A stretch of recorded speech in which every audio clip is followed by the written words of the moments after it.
திரு பாலகுமாரன் அவர்களின் உடையார் பாகம் 3 பகுதி 22. கல் தூக்க 10,000 அந்நிய தேசத்து வீரர்கள் வந்திருக்கிறார்கள். அவர்களை என்ன மண்ணா தின்கச் சொல்ல முடியும்? சோறுதானே போட வேண்டும். 2 விளக்கு ஆராசி, 1 விளக்கு ஆள் சாப்பாடு போடுகின்றான். அதை தவிர மாமிசம் இன்னும் இத்தியாதி. இத்தனை நேரம் இங்கு வந்து சோழ நாடு சோறுடைத்து என்றால் வாயில்தான் போட வேண்டும். இப்பொழுது எங்களை என்ன செய்ய சொல்லுகிறீர்கள்? தொண்டை நாட்டு அந்தனர் பரிதாபமாக கேட்டார். உங்கள் தொண்டை நாட்டிற்கே திரும்பி போய்விடுங்கள். இவர்களுக்கு வேட்டி வேண்டுமே. ஏதேனும் பழைய வேட்டி இருந்தால் கொடுக்கக்கூடாதா? கூடாது, தவறு. என்னிடம் புது வேட்டிகள் இல்லை. உத்தம சோழர் காலத்தில் வருடத்திற்கு 6 வேட்டிகள் வாங்கி வைத்து விடுவோம். வேட்டியும் இடுப்பு பட்டும் கொடுப்பார்கள். இப்பொழுது மேல் துணி கிடைப்பதே மிக கடினமாக இருக்கிறது. என் வீட்டில் என் பிள்ளைகளுக்கு கோமணம்தான் ஆடை. இப்படி இருக்க இவர்கள் வந்து நின்றால் என்ன செய்வது? இவர்கள் வேட்டியோடு வந்தவர்கள்தான். யாரோ உருவிக்கொண்டு ஓடிவிட்டார்கள். இதெல்லாம் சகஜமாக நடக்கிறதப்பா.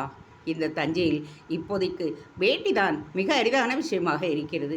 ஒரு தார் வாழைப்பழம் திண்ணையில் வைத்துவிட்டு போனால் ஒருவரும் சீந்த மாட்டேன் என்கிறார்கள். கத்திரிக்காய் வாங்கிக் கொள்ளேன், வீட்டிற்கு போய் கூட்டு வைத்துக் கொள்ளேன் என்று ஒரு கூடைக்காயை நீட்டினால் உன் தலையை சுற்றி போட்டு தெருவில் போடு, எனக்கு எதற்கு என்று சொல்லுகிறான். உணவு வகைகளுக்கு எந்த குறைவும் இல்லை, உடைகளுக்குத்தான் பஞ்சம் வந்துவிட்டது. நிலம் அளந்து நீர் பாய்ச்சி நெல் வயல்களை அதிகமாக செய்து விட்டார்கள். தறிகளை பெருக்க வேண்டுமென்று யாருக்காவது தெரிந்ததா? தெரியவில்லையே. இந்த விஷயம் வெகு நாட்களுக்கு முன்பே எங்களுக்கு சொல்லப்பட்டு விட்டது. எனவே வேட்டிகளை பத்திரப்படுத்த ஆரம்பித்து விட்டோம். நன்கு கிழியும் வரை வேட்டியை உடுத்துவிட்டு பிறகுதான் புது வேட்டிக்கு போகிறோம். எனவே வேட்டிகள் கொடுக்க இயலாது. அதுவும் தவிர நீங்கள் வந்து வெகு நாட்களாகிவிட்டது.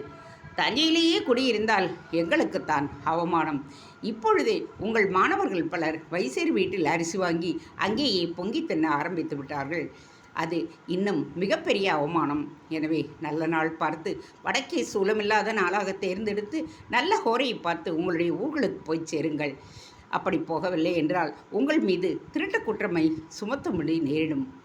ஒரு அந்தனர் உரத்து சொல்ல மற்ற அவர்களை மௌனமாக பார்த்து கொண்டிருந்தனர்.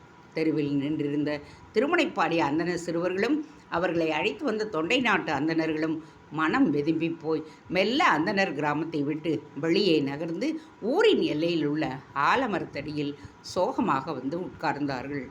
சோழ தேசம் மிக அற்புதமான இடம் என்று வந்தோமே, இப்படி உடையில்லாமல் உணவில்லாமல் துரத்துகிறார்களே, என்ன செய்வது? இங்கேயே இருப்பதா அல்லது தொண்டை நாட்டிற்கே போய்விடுவதா? இல்லை, என்னால் போக முடியாது. ஒரு நம்பிக்கையோடு வந்தேன். அந்த நம்பிக்கை தான் என்னை இங்கு அழைத்து வந்தது. அது சிதைந்து போய் தோல்வி உற்றவனாக தொண்டை நாடு போக வேண்டுமென்றால் என் உயிர் பாதியிலேயே பறந்துவிடும். அந்த கருவேலம் காடுகளை என்னால் இனி தாண்ட முடியும் என்று தோன்றவில்லை. ஒருவேளை தஞ்சையில் இடமில்லை எனில் நான் இன்னும் தெற்கே பயணமாவேன். தஞ்சை அந்தணர்கள் திரும்ப திரும்ப சக்கரவர்த்தியை சந்தித்து பற்றி சண்டையிட்டுக் கொள்ளுகிறார்கள், உறக்க பேசுகிறார்கள். நாம் எல்லோரும் ஒன்று சேர்ந்து சக்கரவர்த்தியை பார்த்தால் என்ன? இல்லை, அது ஏதேனும் பேர் ஆபத்தாக முடிந்துவிட்டால்? இது என்ன கருவேலங்காட்டிற்குள் நடந்து போக முடியாது? செத்து போவேன் என்கிறாய், சக்கரவர்த்தியையும் சந்திக்க மறுக்கிறாய். ஏதாவது ஒரு பக்கம் நீ நகர வேண்டாமா? அவர்கள் விவாதம் செய்ய ஆரம்பித்தார்கள். தீவிரமாக யோசித்தார்கள். நிச்சயம் சக்கரவர்த்தியை பார்க்கலாம் என்றார்கள். சக்கரவர்த்தியை பார்க்கும் பொழுது கோமணத்துடனா போவது? இடுப்பில் துண்டாவது இருந்தால்தான் நன்றாக இருக்குமே என்று கவலைப்பட்டார்கள். மத்திய வயதுடைய அவர்களின் தலைவர் உறக்கச் சொன்னால், இல்லை, கோமணத்தோடையே போவோம். ஏன் இப்படி இருக்கிறீர்கள் என்று கேட்டால் துணி இல்லை என்று சொல்லுவோம். எப்பொழுது சந்திப்பது? வளர்பிறை வரட்டும், சஷ்டியிலோ அல்லது சப்தமியிலோ சந்திக்கலாம். சப்தமி வியாழக்கிழமை நல்ல நாள். நல்ல ஹோரை பார்த்து சந்திப்போம், அல்லது சந்திரஹோரையில் அவரை பார்த்து பேசுவோம். வேகமாக கணக்கு போட்டார்கள். தஞ்சையின் புறம்பாடியில் உள்ள திடலில் உட்கார்ந்து அபிப்பிராயங்களை பரிமாறிக்கொண்டார்கள். பிறகு மெல்ல எழுந்து கோட்டை காவலர்களுக்கு முகமன் சொல்லி கோட்டைக்குள் நுழைந்து உள் ஆலைக்குள் நுழைந்தார்கள். அங்கு வீடுகளில் முழு ஸ்ரீசூக்தம் சொன்னார்கள். காய்களும் பழங்களும் கிடைத்தன. யாரோ ஒரு வீட்டில் நிறைய தானியங்களும் கொடுத்தார்கள். கொண்டு வந்து ஒட்டுமொத்தமாக வைத்து தங்களிடம் உள்ள காசுகளுக்கு கூடுதலாக தானியம் வாங்கி சிறிய பானைகளில் காய்களை நறுக்கி போட்டு அடுப்பு எரிய அரிசியை கொதிக்க வைத்து சோறு பொங்கினார்கள். சோறு பொங்கும் வரை ருத்ரம் சொன்னார்கள். ஊர் அடங்கியதும் வாழை இலையிலே ஏந்தி கொள்ள பானையிலிருந்து கதம்ப சாதம் பரிமாறப்பட்டது. சிறு சிறு குழுக்களாக பிரிந்து போய் மரத்து அடியிலும் வீட்டு திண்ணையிலும் கோவில் மண்டபங்களிலும் அயர்ந்து படுத்து தூங்கினர். நடுநீசி நேரத்தில் ஊரை சுற்றி வந்த ஊர்காவல் படையினர் 500க்கும் மேற்பட்ட அந்தணர்கள் அங்கங்கே கிடைத்த இடத்தில் தூங்குவதையும் பொங்கி உண்பதையும் சேனாதிபதியான கிருஷ்ணன் ராமன் என்கின்ற பிரம்மராயருக்கு தகவல் சொன்னார்கள். உறங்கப் போகலாம் என்று அப்பாவும் பிள்ளையும் துண்டை உதறிக்கொண்டு எழுந்த பொழுது இந்த செய்தி வந்தது. அருள்மொழிப்பட்டன் திகைத்தான். என்ன வயது இருக்கும் அவர்களுக்கு என்று கேட்டான். கோட்டை காவலர்கள் 10 to 20 வயதுக்குள் அநேகம் பேர் இருக்கிறார்கள். பார்ப்பதற்கு சோர்வாக இருக்கிறார்கள். அவர்கள் எதிர்பார்த்த அளவிற்கு தஞ்சை அந்தணர்கள் அவர்களை பராமரிக்கவில்லை என்ற வேதனையில் இருக்கிறார்கள் என்று கூறினர். அருள்மொழிப்பட்டன் திரும்பி தகப்பனாரை பார்த்தான். அந்த இளைஞர்களை நாம் கணக்கு எழுத உபயோகப்படுத்தி கொண்டால் என்ன? பிரம்மராயர் மௌனமாக இருந்தார். உபயோகப்படுத்தி கொள்ளலாம். ஆனால் அவர்களுடைய ஊர் சோழ தேசம் இல்லை, தொண்டை நாடு. இருந்தால் என்ன? அது நம்முடைய சாம்ராஜ்யத்திற்கு உட்பட்ட பகுதிதானே. நம்முடைய புலிக்கொடிதானே அங்கும் பறக்கின்றது. இருக்கலாம். வேலை செய்துவிட்டு தன்னுடைய ஊருக்கு போக வேண்டும் என்ற ஆவல் உள்ளவர்களை இவ்வளவு பொறுப்பான வேலையில் அமர்த்த வேண்டுமா என்றுதான் கேள்வி. தஞ்சை அந்தணர்கள் மறுத்துவிட்டால் இவர்களை உபயோகிக்கலாம் என்று நான் நினைக்கிறேன். இதுவரை அந்தணர்கள் மறுக்கவில்லை. அருள்மொழி, நீயாக எதையும் கிளறி விட்டு விடாதே. ஏற்கனவே அவர்கள் வாயால் கெட்டுப்போனவர்கள். நாமும் தேவையில்லாமல் ஏறி மிதிக்க வேண்டாம். வைணவதாசனை இவர்களிடம் பேசச் சொன்னால் என்ன? பேசலாம். வைணவதாசன் இவர்களிடம் இருப்பிடம் எது என்று விசாரித்திருக்கிறான். எனவே என்னை பார்க்க வந்தாலும் வருவான். நாளை காலை நான் அவர்களை பார்த்து வரவா? அது அதிகம் என்று தோன்றியது. தங்க இடமில்லாமல் சிரமப்படுகிறார்களாமே. 10, 20 என்றால் நம் வீட்டில் தங்க வைத்து விடலாம். 500 பேர் எங்கு தங்க வைப்பது? திருவல்லம் கோட்டையில் பல கட்டிடங்கள் வெறுமனே பூட்டிதானே வைக்கப்பட்டிருக்கின்றன. அங்கு உள்ளவர்கள் எல்லாம் தஞ்சை பக்கம் குடிபுகுந்து விட்டார்கள். இல்லை, அது எனக்கு விருப்பமில்லை. வேறு இடம் சொல். இந்த 500 பேரையும் 5ஆக பிரித்து விட்டால் அவர்களை பிரிந்துதானே இருப்பார்கள். 10ஆக பிரித்து போடு. சரி. நான் இன்று முழுவதும் உற்சாகமாய் இருந்தேன். சட்டென்று ஏனோ மனம் கஷ்டமாகிவிட்டது. தஞ்சையை பற்றி கவலை வந்துவிட்டது. இன்னும் இருக்கிறது அருள்மொழி. மக்கள் வந்து குவியப் போகிறார்கள். எங்கிருந்து தானியங்கள் கொண்டு வரப் போகின்றோம் என்பதுதான் புரியவில்லை. அரிசி சிறிதும் மாமிசம் பெரிதுமாய் உணவு நடந்து கொண்டிருக்கிறது. ஆனால் ஜனங்கள் வருகின்ற வேகத்தை பார்த்தால் இந்த ஆடுகள் எவ்வளவு தூரம் தாக்குப்பிடிக்கும் என்று தெரியவில்லை. ஆட்டு மந்தைகள் கரைந்து காணாமல் போய்விடுமோ என்று பயமாக இருக்கிறது. இன்னும் 2 வருடங்களுக்கு உணவு தட்டுப்பாடு இராது. அதற்கு பிறகு வரலாம். நாம் ஏதேனும் செய்தாக வேண்டும். வானம் பொய்க்காமல் இருக்க வேண்டும். வானம் பொய்க்காமல் இருந்தால் நடுநாட்டிலிருந்தும் திருமுனைப்பாடி நாட்டிலிருந்தும் தொண்டை நாட்டிலிருந்தும் தானிய வரவு நன்றாக இருக்கும். தானியங்கள் மட்டும் போதாது, ஆடுகள் வேண்டும். இதற்காகவே ஒரு படையெடுப்பு நடத்தும்படியாக இருக்கும் என்று எனக்கு தோன்றுகிறது. மீண்டும் யுத்தமா? வெகு நிச்சயம். நிச்சயமாக யுத்தம் வரும். எந்த திசையில் யுத்தம் நடக்கும்? நீயே யோசித்துப்பார். பாண்டிய தேசத்தில் நம்முடைய ஆட்சி நடக்கிறது. அங்கு போய் கொள்ளையடிக்கவா முடியும்? அவர்கள் உணவுக்கே தட்டுப்பாடு இருக்கிறது. நடுநாடும் திருமுனைப்பாடி நாடும் இருக்கின்றது. நடுநாடும் திருமுனைப்பாடியும் தொண்டை நாடும் நம்முடைய சாம்ராஜ்யத்தில் அடக்கமானவை. அவைகளை போஷிப்பது நம்முடைய வேலை. சேர தேசத்தில் நமக்கு எதிரிகள் உண்டு எனினும் அங்கு ஆடுகள் இல்லை. காடுகள் நிறைந்த இடத்திற்கு போய் என்னத்தை கொண்டு வருவது? சந்தன மரம் நெஞ்சு நிறைக்க வைக்கும், வயிற்றை நிறைக்குமா? எனவே கங்க தேசத்தின் வழியாக மேலை சாளுக்கியத்தை தவிர நமக்கு வேறு வழியே கிடையாது. புரிகிறது தந்தையே. எப்பொழுது யுத்தம் வரும் என்று சொல்லுகிறீர்கள்? என்னுடைய கணக்குப்படி இன்னும் 2-3 வருடங்கள் பொறுத்து. இதற்கு வேறு ஏதேனும் காரணம் இருக்குமா தந்தையே? இருக்கும். என்ன? இங்கே வேறு எவர் அமைதியாக இருந்தாலும் மேலை சாளுக்கியர்கள் அமைதியாக இருக்க மாட்டார்கள். கங்கர்களை தூண்டி விடுவார்கள். ராஷ்டிரகூடர்களோடு கைகோர்த்து கொள்ளுவார்கள். கீழே சாளுக்கியத்திற்கு தூதுவிட்டு அங்கிருந்தும் ஆட்களை சேர்ப்பார்கள். ஒட்டுமொத்தமாக ஆட்கள் தாக்குவதற்கோ அல்லது பாதுகாத்து கொள்வதற்கோ பெரும் முயற்சிகளும் செய்யலாம். யுத்தமில்லாது இந்த பிரச்சனையை தீர்க்க ஏதும் வழியே கிடையாதா? என்னுடைய புத்திக்கு எட்டியவரை எந்த வழியும் இல்லை. கோவில் வளர வளர நாம் யுத்தத்தை நெருங்கிக் கொண்டிருக்கிறோம் என்பதே பலரும் அறியாத உண்மை. இதை சமாதான காலம் என்று எவர் சொன்னாலும் வாய்விட்டு சிரிக்கலாம். தந்தையே, நீங்கள் மட்டும் வேறு விதமாக சிந்திக்க, நிதர்சனத்தில் இருக்க எப்படி கற்றீர்கள்? எந்த வயதில் கற்றீர்கள்?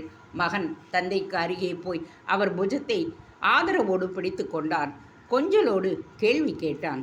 தந்தை வயிற்றிலிருந்து மிகுந்த கருணை பொங்க அந்த கருணை கண்களில் தேக்கி மகனை வாஞ்சியோடு நோக்கினார். இது தேவியின் அனுக்கிரகம், நம் ஊரான அமன்குடி துர்க்கையின் ஆசீர்வாதம். ஒட்டப்பிடாரத்திலிருந்து வந்த அந்தணர்கள் நாம். ஒட்டப்பிடாரம் கூட நம் ஊரல்ல, இன்னும் வடக்கே தள்ளி இமயமலை செருவில் வருடம் முழுவதும் மழை பெய்யும் காடுகளுக்கு நடுவே உள்ள இடத்தில் இருந்து வந்தவர்கள் நாம். தட்சனுடைய யாகத்தில் தன் தேவியான அம்பாளை சிவபெருமான் பல துண்டுகளாக வெட்டி எறிய அதில் தொப்புள் விழுந்த இடம் காஞ்சிபுரம், யோனி விழுந்த இடம் நமது மூதாதையர் நகரம் காமாக்கியா என்று அந்த இடத்திற்கு பெயர். சாக்த உபாசகம் என்பது நமக்கு பரம்பரையாக வந்த விஷயம். அங்கிருந்து நகர்ந்து ஒட்டப்பிடாரம் வந்ததால் ஜெகநாதம் என்கின்ற விஷ்ணு வம்சத்தை வணங்கி நாம் வைணவர்கள் ஆனோம். ஆனால் சாக்தனுக்கு சைவ வைஷ்ணவ பேதமில்லை, எல்லாமே சக்தி ரூபம் என்று சொல்லுபவன் இந்த சாக்த உபாசத்தை கை கொண்டவன். ஞாபக சக்தி உள்ளவனாகவும் வருங்காலத்தை உரைப்பவனாகவும் மாறிவிடுகின்றான். அவன் உள்ளுணர்வு பெருத்து பெரும் செடியாய் வளர்ந்து தினந்தோறும் மலர்களை மலர்விக்கின்றது.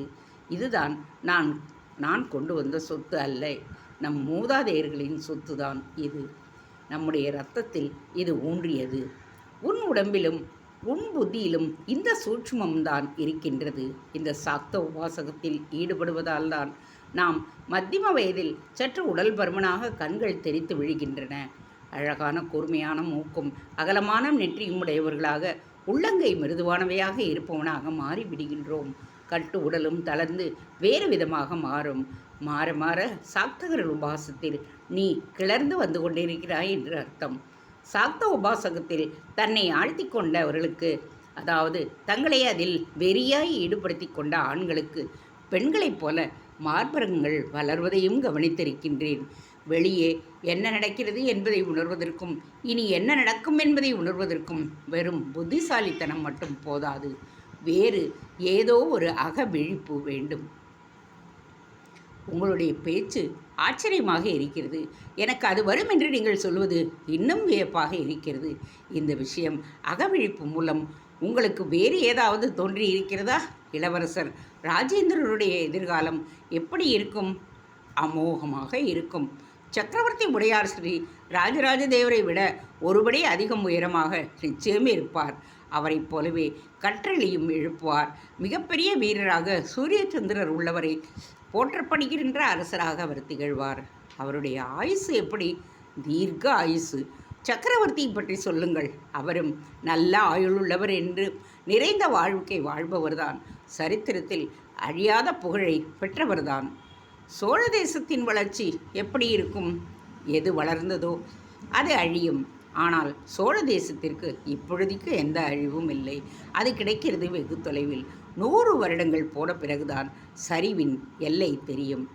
வடக்கே இமயமலையில் ஒரு சந்து கண்டுபிடித்து அந்த மலைச்சந்து வழியாக யவனர்கள் உள்ளே வந்து விட்டார்கள் என்று சொல்லப்படுகிறதே. வெகு காலத்திற்கு முன்பே அவர்கள் வந்து விட்டார்கள். ஒவ்வொரு தலைமுறையிலும் பரதகண்டத்தை வந்து அடைவது அவர்களின் பலருக்கு வீரதீர செயலாக இருக்கிறது. பாலைவனத்து யவனர்களின் கண்ணுக்கு பரதகண்டத்தின் பசுமை மிகப்பெரிய தாபத்தை கொடுத்திருக்கிறது. அந்த யவனர்கள் இங்கும் வருவார்களா தந்தையே? வருவார்கள் அப்பா, வருவார்கள். அருள்மொழி திகைத்து நின்றான். அவனுக்கு தஞ்சாவூர் பரஞ்சோதியின் மீது ஏனோ மெல்லியதாக ஒரு கோபமும் வந்தது. தந்தை 2ஆம் கட்டுக்கு நகர முதல் கட்டில் உள்ள தன்னுடைய அறையை திறந்து கொண்டு அருள்மொழி சமணமிட்டு அமர்ந்து கொண்டான். ஆழமாய் இழுத்து சுவாசித்தான். அமர்ந்தபடியே மூளையை தூங்கு என்று கட்டளையிட்டான். எல்லா செயல்களையும் மூளை நிறுத்தியது. உறக்கம் போலும் ஒரு அமைதி அவனை தழுவியது. உறங்குகின்றேன் என்ற நினைப்பில் அவன் அமிழ்ந்து கிடந்தான். இது ஒரு விதமான உறக்கம். இதற்கு அரிதுயில் என்று பெயர். அறிந்து கொண்டே தூங்குவதுதானே அரிதுயில். விடிந்து வெளிச்சம் பரவும் நேரத்தில் எழுந்து நின்றான். அவனுடைய முதல் நினைப்பு திருமுனைப்பாடி தொண்டை நாட்டு அந்தன இளைஞர்களை பற்றியதாகத்தான் இருந்தது.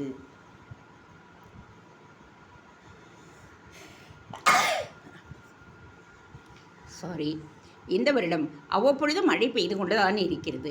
வானத்தை பார்த்தால் வேலை செய்ய முடியாது. மண்ணை பார்க்க வேண்டும். ஈரத்தால் மண் இலகி இருக்கிறது. இப்பொழுது அஸ்திவாரங்கள் தோண்டுவது எளிது. பெருந்தச்சருக்கு கீழே பணிபுரியும் ஒரு கட்டிடச் சிற்பி தனக்கு அளிக்கப்பட்ட கங்கை இளைஞர்களிடம் பேசினான். அந்த வீரர்கள் விரைவாக பள்ளம் தோண்டினர். செங்கல் சூளைகளுக்காக மண் சலித்து எடுக்கப்பட்டு குழைக்கப்பட்டு அடுக்கப்பட்டது. ஒவ்வொரு கல்லும் 2 உள்ளங்கை அகலம் இருந்தது. 6 உள்ளங்கை நீளம் இருந்தது. குணசீலன் எல்லா இடத்திற்கும் போய் வேலை பார்த்துவிட்டு வந்தான். மெல்லிய தட்டோடுகள் வைக்கும் பொழுது தட்டோடுகளின் ஒரு பக்கம் மேல் வளைவாகவும் இன்னொரு பக்கம் கீழ் வளைவுமாக 2 வளைவுகளும் வைத்தான். ஒரு வளைவில் ஆரம்பித்து தட்டோடு நீண்டு பிறகு அந்த வளைவு கீழ் வளைவாக திரும்பி களிமண்ணால் செய்யப்பட்டது. அடுக்கப்பட்டது. தீ மூட்டி வைக்கப்பட்டது. ஓடுகள் வெந்து எடுக்கப்பட்டவுடன் பெருந்தச்சரிடம் போய் ஒவ்வொரு வளைவோட்டையும் இணைத்து காட்ட அது மிக அழகாக பொருந்தி இருப்பதும் உள்ளுக்குள் நீரே வராத அளவுக்கு நெருக்கமாக இருப்பதும் புரிந்தது. வண்டிகளில் மாற்றம் செய்ய வேண்டும் என்று சொன்னாயே? ஆம், அந்த மாற்றங்கள் செய்வதற்கு முயற்சி செய்த பொழுது வேறு ஒரு விஷயம் பிடிபட்டது. இரும்பு வளைத்து வில் மாதிரி செய்து வில் மீது வில் வைத்தால் எனக்கு புரியவில்லையே. பெருந்தச்சர் அவனை பார்த்து கேட்டார். ராமருடைய கோதண்டம் என்று பல்லவர் கால சிற்பங்களை பார்த்திருக்கின்றீர்களா? நடுவே கையை பிடிக்கும் இடம் நேர்கோடாக இருக்கும். வில் பிறகு வளைந்து 2 புறமும் இருக்கும். நேர்கோடாக இருக்கின்ற இடத்தில் வண்டி அச்சு வைத்து வில்லின் வளைந்த சுருண்ட முனையில் வில் தளத்தை வண்டி தளத்தை பொருத்தி வைத்து விட்டால் சக்கரத்தின் ஆட்டம் நேரடியாக பீடத்தை தாக்காது. வில் சுமையை ஏற்றுக்கொள்ளும். குலுங்கலை குறைக்கும். அதிக மேடு பள்ளங்கள் இல்லாத சாலைகளில் மிக அற்புதமாக தேர் போகும். இது பார வண்டிகளுக்கு சரியாக வருமா என்றுதான் தெரியவில்லை. யானை வேட்டைக்கு போனால் சிங்கம் கிடைத்தது போல வேறு ஏதோ ஒன்று செய்ய இது கிடைத்தது எனக்கு. குணசீலன் குதூகலமாக சொன்னான். மணலில் படம் வரைந்து பல்வேறு கோணங்களில் பெருந்தச்சர் யோசித்தார். வண்டி ஒன்று செய்துவிடு, இதே பதமாய் என்று சொன்னார். கருமார் பட்டறையில் இதற்கு உதவி செய்ய சொல்லுங்கள் என்று அவன் சொல்ல, தஞ்சைக்கு அடுத்து உள்ள கருந்தட்டாங்குடியில் உள்ள கருமார்களுக்கு பெருந்தச்சர் ஓலை கொடுத்தார். குணசீலன் அவர்களுக்கு நடுவே போய் உட்கார்ந்து கொண்டான். கை துருத்தியை ஏன் போடுகிறீர்கள், கால் துருத்தியை போடுங்களேன் என்று சொல்ல அவர்கள் வியப்போடு பார்த்தார்கள். நெருப்புக்கு அருகே துருத்தி இருந்ததால் கங்கு எரிந்து விழுந்து துருத்தி சிரமமாகும். பெரிய துருத்தியாக செய்து குழாயை பூமிக்கு அடியில் கொண்டு போய் அடுப்பில் சேர வைத்து விட வேண்டும். துருத்தி இடம் மேடாகவும் அடுப்பு இடம் சற்று பள்ளத்திலும் இருக்கலாம். 2 மடிப்பு துருத்தி தானே, அதற்கு 4 மடிப்பு துருத்திகளை செய்து கொள்ளலாம் என்று சொல்லி தோலறுத்து துருத்தியை வைக்கச் சொன்னான். அறுத்த இடத்திலிருந்து காற்று புகாமல் இருக்க தேன் மொழுகும் முருங்கை பிசிறும் இட்டு அடைத்தார்கள். துருத்தியின் அடிபாகத்தை தரையில் பொருத்தி மேலே இருக்கின்ற கட்டையை அகலமாக்கும் பொழுது ஒருவர் பக்கத்தில் கம்பு ஊன்றி கால் பிடித்து அழுத்த பெரிய காற்று கிளம்பி அதன் தோசு 3 ஆள் உயரத்திற்கு எழும்பியது. கருமாரிச்சேரி கை கொட்டி ஆரவரித்தது.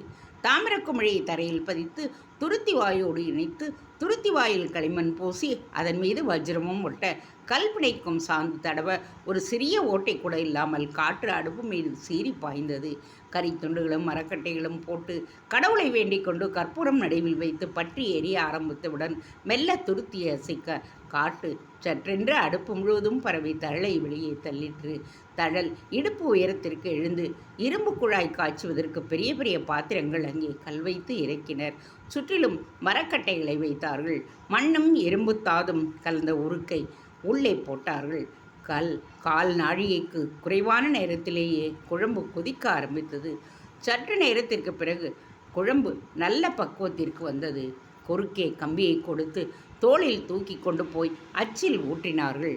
மறுபடியும் தாது ஊற்றி அடுப்பில் வைத்தார்கள். முன்னைவிட வேகமாக பல காரியங்களையும் நாம் செய்யலாம் என்ற நம்பிக்கை கருமார்களுக்கு வந்தது. தங்களுக்கு உதவி செய்த குணசீலனை அவர்கள் கொண்டாடினர். எங்களோடையே இருந்து விடுகிறாயா என்று சுருக்கமாக சேரித் தலைவர் கேட்க, இல்லை என்று அவன் மெல்ல தலையசைத்தான். உங்களுக்கு என்ன வேண்டுமானாலும் செய்ய தயாராகி இருக்கிறேன். எனக்கு பல்வேறு இடங்களில் வேலை இருக்கிறது என்று பரிதாபமாக சொன்னான். அவன் சொன்னபடியே இரும்பில் வில் செய்து கொடுத்தார்கள். அவன் இரும்பு வில்லோடு போவதை பார்த்து மெய்க்காவல் படை குதிரை வீரர்கள் அவனை சுற்றி வளைத்து கொண்டனர். அடிமைதானே நீ, ஆயுதம் எடுத்து போகிறாயே, படைக்கு வில்லை பிடுங்கி அவனை சுவரோரம் நிற்க வைத்தார்கள். குதிரையை வேறு பக்கம் எடுத்து கொண்டு போனார்கள். அது தஞ்சையில் உள்ளாலை, வணிகர்கள் இருக்கும் தெரு, வரிசையாய் அங்காடிகள் இருக்கின்ற இடம். ஒரு சிறு கூட்டம் கூடி குணசீலனை வியப்பாய் பார்த்தது. இடுப்பில் துண்டோடு இருந்த சில அந்தன இளைஞர்கள் அவனை பார்த்து தங்களுக்குள் பேசிக்கொண்டனர். பாண்டியன் என்று எழுதி ஒட்டி இருக்கிறது என்று சொன்னார்கள். எப்படி சொல்லுகிறாய்? ஒருவன் கேட்டான். உதடு, உடம்பின் கருப்பு, பெரிய விழிகள், காலை இடதும் வலதுமாய் அகட்டி வீசி நடக்கின்ற விதம், இவை எல்லாமே சட்டென்று இவன் பாண்டிய தேசத்தின் மரவன் என்று சொல்லிவிடுகின்றன. ஆனால் முகத்தில் ஒரு நல்ல தன்மை தெரிகிறதே, ராஜக்கலையே இருக்கிறது. எப்படி சொல்லுகிறாய்? நாசி விடைப்பு, முகவாய் சுழி, நடுவில் ஒரு குழி, கண்ணக்கதுப்புகள் சற்று வளைந்து சற்று புடைப்பாக இருக்கிறது. பாதங்கள் அகலமாக இருக்கின்றன. கட்டை விரலை விட அடுத்த விரல் நீளமாக இருக்கின்றது. விரல்கள் நீளமாகவும் நகங்கள் அழகாகவும் இருக்கின்றன. நெற்றியில் 3 கோடுகள் விழுகின்றது. இவன் சபிக்கப்பட்ட கந்தர்வன். துரதிர்ஷ்டத்தால், சாபத்தினால் அடிமையாக இருக்கின்றான். இவனை அடிமை கொள்ள எவராலும் முடியாது. இவன் 100 பேரை அடிமை கொள்ளுவான். அந்த அந்தன இளைஞன் வடமொழியில் பேசிக்கொள்ள சட்டென்று குணசீலன் அவர்களுக்கு அருகே போனான். எனக்கும் அங்கசாஸ்திரத்தை சொல்லித் தருகிறீர்களா என்று கேட்டான். அந்த அந்தணர்கள் துணுக்குட்டு சற்று பின்னடைந்தார்கள். ஒருவரை ஒருவர் பார்த்து கொண்டார்கள். நீ எந்த நட்சத்திரத்தில் பிறந்தாய்? எந்த ஆண்டு? எந்த மாதம்? வளர்பிறையா தேய்பிறையா? எந்த திதி? என்ன ஹோரை? என்றெல்லாம் கேட்டுக்கொண்டார்கள். அவன் வேகமாக பதில் சொன்னான். அவர்கள் அவனுக்கு அருகே தரையில் உட்கார்ந்தனர். கட்டம் போட்டார்கள். கிடுகிடுவென்று ஜாதகம் எழுதினர். புதன் உச்சம், சனி உச்சம், சுக்கிரன் நட்பு, குரு பலவீனமடைந்திருக்கிறான், 12இல் மறைந்திருக்கிறான். அதுதான் இந்த வாழ்வு. அது இன்னும் 7 வருட காலத்திற்கு நீடிக்கும். அவர்களுக்குள்ளாகவே பேசிக்கொண்டதை மௌனமாக இவன் பார்த்து கொண்டே நின்றிருந்தான். இவனுடைய நட்சத்திரமும் நம்முடைய நட்சத்திரங்களும் ஒத்துப்போகின்றன. இவனும் நாமும் சந்தித்த இந்த வேளையும் நல்ல ஓரையாக இருக்கின்றது. இன்று அமிர்த யோகம், சப்தமி திதி, நட்புக்கு இது நல்ல நாள். இவனோடு சிநேகம் கொண்டால் என்ன? அவர்கள் சமஸ்கிருதத்தில் பேசினர். குணசீலனுக்கு அது துல்லியமாக புரிந்தது. உங்களுக்கு என்ன குறை? அவன் தமிழில் கேட்டான். அவர்கள் திரும்பி பார்த்தனர். மௌனமாக இருந்தார்கள். பிறகு மெல்ல ஒருவன் தலையை நிமிர்த்தி, ஒரு வேலையும் இல்லை, அது வேதனையாக இருக்கிறது. வாழ்க்கை இப்படியே வெறும் யாசித்து தின்று ஒழிந்து விடுமோ என்று பயமாக இருக்கிறது. ஒரு அமைப்பாக இருந்து பாடம் கேட்க நாட்கள் எல்லாம் முடிந்து விட்டன. கேட்ட பாடத்தையே பிரயோகப்படுத்த வேண்டாமா நீங்கள்? அதற்கு வழியே இல்லை. சோம்பேறி தெரிந்த நாட்கள் நகர்ந்து கொண்டு இருக்கின்றன. துருப்பிடித்து விடுவோமோ என்ற பயமும் உள்ளே வந்துவிட்டது. உங்களுடைய சுறுசுறுப்பு எங்களுக்கு வேண்டும். வேலை வேண்டும். உணவு இல்லை, வீடு இல்லை, நல்ல உடைகள் இல்லை. இவையெல்லாமே இல்லாது போனாலும் பரவாயில்லை. நல்ல சங்கம் இல்லை. சத்சங்கம் இல்லாது செத்து போய்விடுவோம் என்று தோன்றுகிறது. குணசீலன் கை கொட்டினான். அடடா அடடா, என்ன அற்புதமான ஏக்கம் என்று சொன்னான். என்ன புரிந்தது போல் பேசுகிறீர்? ஆம், இது எனக்கு நன்றாக புரியும். என்னை திருவொற்றியூரில் சிறை வைத்திருந்தார்கள். என்னை சுற்றி பல மறவர்கள். ஆனால் எவருக்குமே எதிலுமே விருப்பமில்லை. கைது செய்யப்பட்டு விட்டோம் என்ற வெறுப்பு மட்டுமே இருந்தது. நான் அப்போது நினைத்தேன், துருப்பிடித்து விடுவோம், இப்படியே எரிந்து விடுவோம், எதிர்காலம் இருண்டு விட்டது என்று நினைத்தேன். நல்ல வேளை, ஏதோ ஒரு வகையில் வாழ்க்கை திசை மாறி இப்பொழுது நன்றாக போய்கொண்டிருக்கிறது. என்னவாக இருக்கிறீர் சோழ தேசத்தில்? அடிமையாகத்தான். அடிமையாக இருப்பது சந்தோஷமாக இருக்கிறதா? இல்லை, நான் அடிமை என்பது உண்மையாயினும் இவர்கள் என்னை அடிமையாக நடத்தவில்லை. என் திறமைகளை உபயோகப்படுத்தி கொள்ளுகிறார்கள். நானும் மனம் உவந்து இந்த கோவில் படியில் என்னை ஈடுபடுத்தி கொண்டு விட்டேன். அப்படியா? கோவில் கட்ட ஆரம்பித்து விட்டார்களே என்று சொல்லுகிறார்கள். அந்த இடத்திற்கு அனுமதிக்க மாட்டேன் என்கிறார்களே. ஒரு ரகசியமும் இல்லை. நான் கோவில் கட்டுகிற மாதிரி படங்கள் எல்லாம் கூட பார்த்து விட்டேன். அப்படியா? எந்த விதமான கோவில்? விமானம்தான் பெரியது என்கிறார்களே. ஆம், கோபுரங்கள் சிறியவை, விமானம் மிக உயரம். மிக உயரம் என்றால் இது யானை. மணலில் குணசீலன் ஒரு புள்ளி வைத்தான். இது கலசம். ஒரு இடத்தை தொட்டு காட்டினான். பிறகு வேகமாக விமானம் வரைந்தான். கீழே சுவர் எழுப்பினான். அஸ்திவாரம் கட்டினான். படிகள் எப்படி என்று சொன்னான். சுற்றிலும் உள்ள தேவதைகளை சுட்டி காட்டினான். அவர்கள் அந்த குறுக்கு வெட்டு தோற்றத்தை பார்த்துவிட்டு அதிர்ந்து போய் நின்றார்கள். இவ்வளவு உயரமா?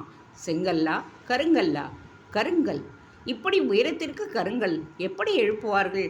அதில் நீங்கள் சொல்கிறபடி பார்த்தால் 6 யானை எடை இருக்குமே, இந்த 6 யானை எடைக்கல் எப்படி மேலே அனுப்புவார்கள்?